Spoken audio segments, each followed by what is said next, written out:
Yan, lagyan na po natin ng gata. Ayan na. Ayan, pure po ito guys. Yung gata niya. Oh, sarap. Sarap. Ayan. Oh, diba?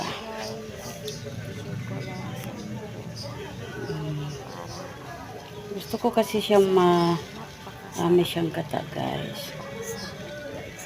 Ayan. Gusto ko siyang pure na gata. Alright.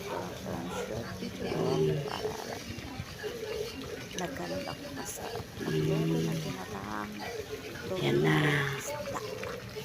Sarap niyan. For watching my video. Please like and share, comment. Okay. O, diba?